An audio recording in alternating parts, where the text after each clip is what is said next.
अगर तुम black clover anime देखते हो तो तुम्हें पता ही होगा कि ब्लैक क्लोवर वर्ल्ड में बहुत सारे स्ट्रॉन्गेस्ट कैरेक्टर मौजूद हैं। लेकिन क्या कभी तुमने सोचा है इनमें सबसे ज्यादा स्ट्रॉन्ग कौन है और अपना आस्था इस लिस्ट में आता है भी या नहीं? मैं तुम्हें आज इस वीडियो में ब्लैक क्लोवर के टॉप 10 स्ट्रॉन्गेस्ट कैरेक्टर के बारे में बताऊंगा। वीडियो को स्टार्ट करने से पहले आपके लिए एक अनाउंसमेंट। मैं 500 सब्सक्राइबर पर कर रहा हूँ 2 क्रंची रोल की 1 मंथ सब्सक्रिप्शन का गिव अवे। तो पार्टिसिपेट करने के लिए चैनल को सब्सक्राइब कर लो। तो लेट्स स्टार्ट द वीडियो। इस लिस्ट के नंबर 10 पर है ज़ेनन ज़ोक्रेटिस। इस बंदे को आपने ब्लैक क्लोवर के सीजन 4 में देखा होगा कि ये कैसे क्लोवर किंगडम में आया और फर्स्ट स्क्वाड के कैप्टन विलियम और उसकी पूरी स्क्वाड को मारकर चला गया और स्क्वाड 8 के कैप्टन यानी कैप्टन यामी को भी अपने साथ ले गया। तब हमें इस बंदे का बोन मैजिक दिखाया गया, मगर हमें बाद में पता चला कि ये एक डेविल होस्ट भी है और इसने जिस डेविल के साथ कॉन्ट्रैक्ट बनाया है वो है सुप्रीम डेविल, जिसका नाम है बेल्ज़ेबब, और ये उसका मैजिक भी यूज कर सकता है जो कि है स्पेशल मैजिक। ये मैजिक इतना स्ट्रॉन्ग है कि ये इसे स्पेस को भी बैंड कर सकता है और ये इन दोनों मैजिक का यूज एक साथ कर सकता है, यानी बोन मैजिक और स्पेशल मैजिक दोनों को कंबाइन करके यूज कर सकता है। और ऐसा करने से ये इतना स्ट्रॉन्ग बन जाता है कि इसे रोकना इम्पॉसिबल हो जाता है और ये पूरे स्प्रेड किंगडम का स्ट्रॉन्गेस्ट कैरेक्टर भी है। अब बात करते हैं नंबर 9 की। नंबर 9 पर 2 कैरेक्टर हैं। पहला विजर्ड किंग लिमिलियन सिल्वामिलियन और दूसरा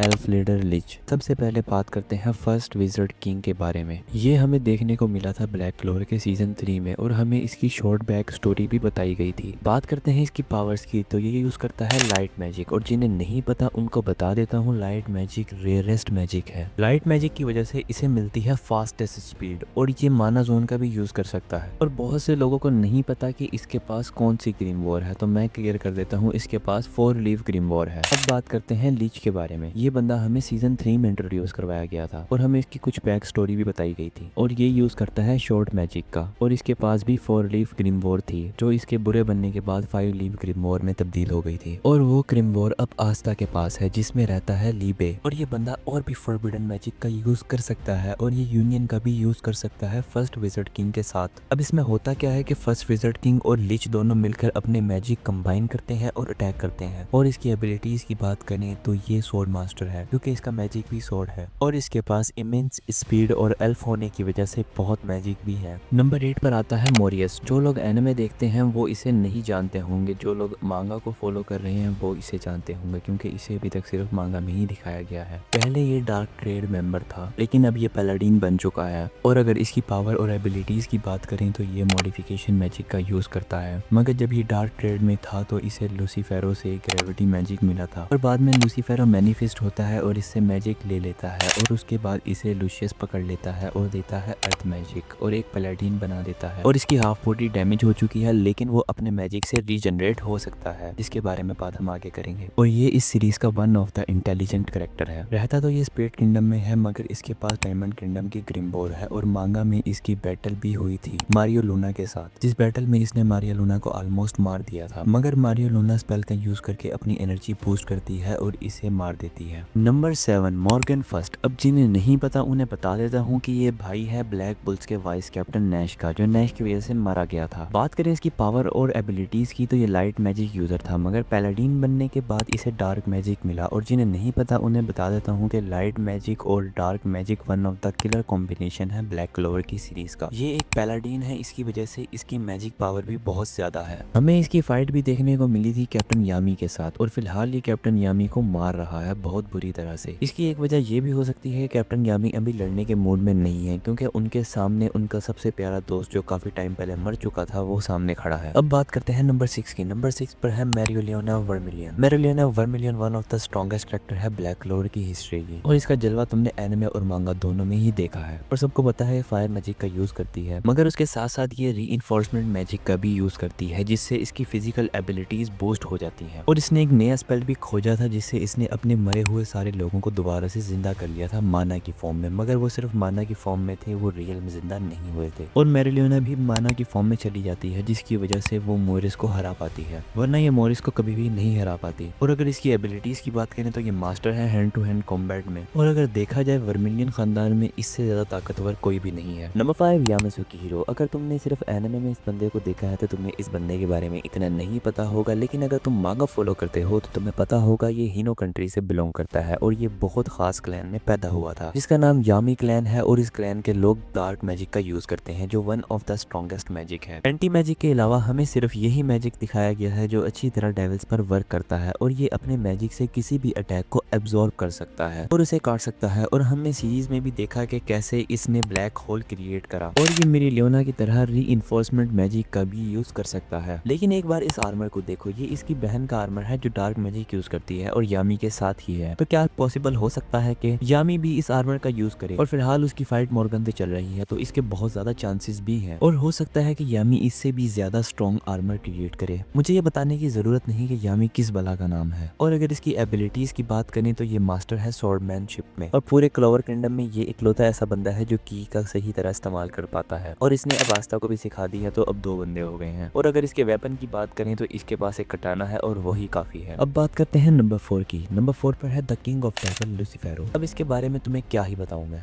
जब इस बंदे ने ह्यूमन वर्ल्ड में एंट्री करी थी तो इसने सारे मैजिक नाइट को बहुत बुरी तरह मारा था और इवन के हर मैजिक नाइट को इसने सिर्फ एक मुक्के पे साइड पे कर दिया था। और मैरी लियोना भी इसके सामने नहीं टिक पाई थी, सिर्फ कैप्टन यामी ही थोड़ी बहुत इससे फाइट ले पा रहा था। इसके मैजिक की बात करें तो वो है ग्रेविटी मैजिक और जब इसने इस मैजिक का यूज किया था तो कैप्टन अपने पैरों पर खड़े भी नहीं हो पा रहे थे इसकी ग्रेविटी की वजह से। ये किंग ऑफ डेविल है जिसकी वजह से इसके पास इमेंस मैजिक है और स्ट्रेंथ, ड्यूरेबिलिटी और मैजिक सबसे ज्यादा है। हमें इसके 2 होस्ट दिखाए गए हैं, पहला मोरियस जिसकी वजह से ये ह्यूमन वर्ल्ड में मैनिफेस्ट हुआ था और दूसरा डांटे। इस बंदे को तुमने सीजन 4 में देखा था जिसे आस्था और यामी ने मिलकर हरा दिया था। अगर मैं अपना ओपिनियन दूं तो मुझे ये बंदा बिल्कुल फारी लगता है क्योंकि इसके पास किंग ऑफ डेविल की पावर होने के बाद भी ये आस्था और यामी से हार गया। और वो तो हारा लेकिन उसके बाद इसकी एक और फाइट हुई मैग्मा के साथ और ये बंदा उससे भी हार गया। Number 3 Uno. स्टार्टिंग में हमें दिखाया गया था कि इसके पास सिर्फ एक मैजिक है और वो है विंड मैजिक, जबकि ऐसा नहीं है। जब ये स्पिरिट किंगडम में गया था तो इसे इसकी दूसरी ग्रीन वॉर मिली थी और इसे मिला था स्पिरिट किंगडम का रेयरेस्ट मैजिक जो है स्टार मैजिक। और यूनो ने इन दोनों मैजिक का यूज करके जेनिन को हरा दिया था। और इसके पास विंड स्पिरिट भी है जिसकी वजह से इसकी पावर अल्टीमेटली बूस्ट हो जाती है और ये स्पिरिट मैजिक का भी यूज कर सकता है जिसमें ये स्पिरिट के साथ कंबाइन हो जाता है और ये कैप्टन यामी और मेरी लियोना की तरह रीइंफोर्समेंट मैजिक का भी यूज कर सकता है। और इसके पास बहुत ज्यादा माना पावर है और फिलहाल इसकी फाइट चल रही है लूशियस के साथ मांगा में। अब बारी है नंबर 2 की और नंबर 2 पर है आस्था, हमारा मेन कैरेक्टर। और इसके बारे में सब लोग जानते ही हैं मगर मैं फिर भी बता देता हूँ, इसके पास अपना कोई मैजिक नहीं है। ये यूज करता है लीबे के एंटी मैजिक का और ये लीबे के साथ मिलकर यूनियन मोड का भी इस्तेमाल कर सकता है। और इस मोड में जाने के बाद ये बंदा इतना स्ट्रॉन्ग बन जाता है कि इसने इस मोड में जाने के बाद किंग ऑफ डेविल को 2 टुकड़ों में काट दिया था। और फिलहाल ये ब्लैक क्लोवर सीरीज का one of the strongest character है और इसकी फाइट के दौरान इसकी सोर्ड्स भी बहुत ही ज्यादा अहम रोल अदा करती हैं। अब जिन्हें नहीं पता मैं उन्हें जल्दी से आस्था की सोर्ड्स के बारे में बता देता हूँ। आस्था के पास 4 सोर्ड्स हैं और चारों सोर्ड्स की अलग अलग एबिलिटीज हैं। एक सोर्ड किसी भी मैजिक को रिफ्लेक्ट कर सकती है, दूसरी किसी भी मैजिक को काट सकती है, तीसरी किसी भी मैजिक को एब्जॉर्ब कर सकती है और चौथी सोर्ड इसे कैप्टन यामी ने दी है जिसका काम सिर्फ काटना है। मैंने तुम्हें एक शॉर्ट सी इन्फॉर्मेशन दे दी है आस्था की सोर्ड्स के बारे में, लेकिन अगर तुम्हें इसकी इन्फॉर्मेशन डिटेल वीडियो चाहिए तो तुम इस वीडियो को देख सकते हो जिसका लिंक तुम्हें डिस्क्रिप्शन में मिल जाएगा। और अगर बात करें आस्था की बाकी एबिलिटीज के बारे में तो ये एक एक्सपर्ट सोर्ड्समैन है और ये की का भी यूज कर सकता है और इसके अलावा जेडन का भी यूज कर सकता है जो इसने कैप्टन यामी की बहन से सीखी थी कैप्टन यामी के होम टाउन में। Number 1 luscious Socrates. इस बंदे को तुमने विज़र्ड किंग जूलियस के रूप में देखा होगा और ये जूलियस की सेकंड सोल है। और अगर इसके मैजिक की बात करें तो वो है सोल मैजिक, लेकिन बाद में इसने आस्तारोथ से टाइम मैजिक ले लिया था जो एक सुप्रीम डेविल है और लूसीफेरो को मारकर उसका दिल कंज्यूम कर लिया था जिससे इसे ग्रेविटी मैजिक मिला। और इस तरह इसके पास 3 स्ट्रॉन्गेस्ट मैजिक होते हैं। मगर इतना काफी नहीं था, इसने अपने तीनों बहन भाइयों को मारकर उनका भी मैजिक ले लिया जो इसके थ्रोन से कनेक्टेड है और वो मैजिक है बॉडी मैजिक, बोन मैजिक और ब्लड मैजिक। और उन मैजिक से ये इतना स्ट्रॉन्ग बन चुका है कि ये किसी भी बॉडी सोल को रीजनरेट कर सकता है, इवन के रिक्रिएट भी कर सकता है और इन सब से ये नॉर्मल इंसानों को पैलाडीन्स में तब्दील कर रहा है। और इसकी बाकी एबिलिटीज की बात करें तो इसके पास बहुत ज्यादा मैजिक है। तुम ऐसा कह सकते हो कि सीरीज में सबसे ज्यादा मैजिक इसी बंदे के पास है। और बस आज की ये टॉप 10 की लिस्ट यहीं पर खत्म होती है। और अगर तुम वीडियो के अंदर यहाँ तक पहुंच ही गए हो तो चैनल को सब्सक्राइब कर देना, वीडियो को लाइक कर देना और कमेंट में बताना तुम्हें अगली वीडियो किस टॉपिक पर चाहिए। मैं मिलूंगा तुमसे इन वीडियोस में, तब तक तुम ये वाली वीडियोस देख सकते हो। तब तक के लिए बाय बाय।